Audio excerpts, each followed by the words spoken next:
Para uma pessoa ser vítima de uma doença cardiovascular, dois fatores contribuem para isso. O primeiro deles é o fator genético, já o segundo está ligado aos maus hábitos. O médico Raimundo Andrade é cardiologista há mais de 30 anos e já cuidou de pacientes que apresentaram um ou os dois fatores. E é com ele que nós conversamos agora. Doutor, tudo bem? Tudo bem, bom dia. Bom dia. Doutor, esses dois fatores aliados, eles podem ser causadores de que doenças cardiovasculares? As doenças cardiovasculares, que são várias, hipertensão arterial, doença coronariana, alguns aneurismas, quer dizer, eles têm, como você disse, como causas hábitos adquiridos e tem também o fator genético. A gente sabe também que o fator genético não tem uma certa porcentagem, em torno até de 20%. O resto é por nossa conta e risco. São os nossos maus hábitos que nos levam a adquirir essas doenças. Sedentarismo, consumo exagerado de sal, consumo exagerado de açúcar. Então, todas essas coisas interferem nisso também. Se você tem uma pressão alta, uma hipertensão arterial e você não cuida, você está contribuindo para ter uma hipertrofia ventricular esquerda, para ter um derrame, para ter um infarto. Então, o hábito de vida, quer dizer, o estilo de vida da pessoa, praticamente define o que ele vai ser no futuro. Doutor, foi muito comentado em Formiga e na região, durante toda essa semana, o estado de saúde do prefeito Moacir Ribeiro, que foi diagnosticado aí com uma angina. Sabe-se, popularmente falando, que a angina é sim um sintoma que pode indicar aí um princípio de infarto. Como, doutor, é diagnosticada essa angina? Que tipo de sintomas o paciente sente para que o médico possa chegar a este diagnóstico? A angina é uma dor torácica, é uma dor no peito. Só que a angina ela é uma dor no peito, mas de origem isquêmica, de origem coronariana. E essa angina, ela tem algumas características próprias. Nem tudo que dói no peito é coração. Mas a angina, ela tem algumas características que o médico cardiologista vai analisar e vai interpretar, junto com o exame complementar, com o eletrocardiograma, que nem sempre pode acusar a angina. Às vezes, na crise, é mais fácil de você diagnosticar a angina usando o eletrocardiograma. Mas, às vezes, você tem um eletrocardiograma normal e a pessoa está com angina, e aí você tem, muitas vezes, uma conduta de ficar observando o paciente e a importância do eletrocardiograma é fazer eletro de repetição. Faz um eletro a hora que a pessoa chega, deixa a observação, daí a 2 horas repete o eletro e nesse mesmo tempo você colhe sangue para dosar as enzimas. Ou seja, tem uns exames relacionados com o coração que eles sinalizam para o médico que realmente aquela dor é uma angina, ou seja, é uma isquemia de origem coronariana. E é necessário ser rápido nos primeiros socorros, doutor, para garantir a saúde do paciente e evitar o óbito? Sim, porque é o seguinte, a angina, a gente tem alguns tipos de angina. Então tem a angina chamada estável, ou seja, é aquela que a pessoa já tem um histórico. Quando eu fico estressado me dá dor no peito, quando eu subo um morro dá dor no peito, se eu fico quietinho ela desaparece, quer dizer, então geralmente a angina estável tem uma relação com esforço. Por quê? O que é a isquemia miocárdica? É uma falta de oxigênio no coração. Então o que acontece? Se você está normal, o paciente lá, idoso ou não, tem a sua vidinha normal, não faz exercício nenhum.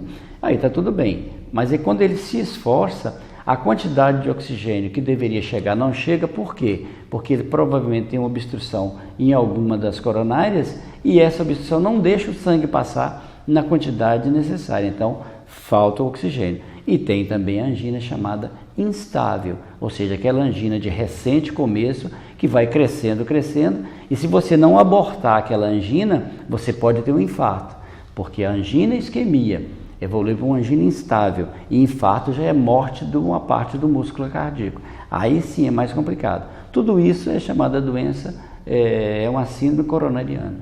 Doutor, e o senhor disse de abortar a angina, ou seja, paralisar, evitar que vá para frente. Seria também uma angioplastia? Seria a forma mais correta com o stent que vai abrir a artéria, né, manter ela aberta? Seria essa a forma correta de abortá-la? Primeiro você tem o tratamento clínico. Chegou, você fez o diagnóstico, é angina, então você tem o tratamento clínico. Dependendo do caso que chegar e da gravidade, tem indicação de você fazer uma cinecoronariografia de urgência. Mas em alguns casos, na maioria dos casos, a pessoa chega com angina, você medica, cedeu a angina, aí você pode sim fazer a investigação, que certamente vai incluir uma cinecoronariografia com mais calma, não precisa ser de correria. Agora, em alguns casos, você tem que entrar imediatamente, fazer a cinecoronariografia, e na cine é que você vai diagnosticar o grau de obstruções. Porque nem todas as obstruções são passíveis de corrigir com angioplastia. Então, por exemplo, se você tem uma artéria abordável do ponto de vista assim, cinecoronariográfico, que o hemodinamicista analisa que dá para fazer uma angioplastia, ou seja, passar o cateter e deixar um stent, tudo bem. Mas se você tem umas lesões triarteriais ou múltiplas artérias ocluídas, não tem indicação de angioplastia. Tem indicação, sim, de você estabilizar o paciente e programar uma revascularização miocárdia de tórax aberto, ou seja, um ponte safena. Ou seja, doutor, é necessário fazer todo esse estudo, analisar o paciente, o quadro clínico, o estado de saúde em que ele se encontra para tomar a decisão do que fazer. Isso. Então, o que é necessário? Essa abordagem. E muitas vezes a pessoa, o que aconteceu? Estava tudo bem, ele não sentiu nada, não sentia nada, de uma hora para outra acontece. Porque na realidade, o que a gente vê na pessoa, que tem até um hemodinamicista, na época da minha residência médica em cardiologia, que falava o seguinte: quem vê a cara não vê as coronárias. Por quê? Porque na realidade a gente mesmo o que você vê é apenas a ponta do iceberg. Está muito bonitinho, mas espera aí, como é que ele está? Qual é a atividade física dele? Como que é o hábito de vida dele? E o colesterol dele está bom? Quer dizer, por isso tem que fazer prevenção. O foco é a prevenção. E na realidade, e mudar o estilo de vida. Na realidade, ninguém quer mudar o estilo de vida. Todo mundo quer continuar bebendo muito, quer continuar comendo muito doce, comendo muito sal. Quer dizer, carne demais, quer dizer, comendo demais. A realidade é essa. Todo mundo, a maioria, come demais. E vai ter um preço por isso. Então, cabe a ele decidir o que ele vai...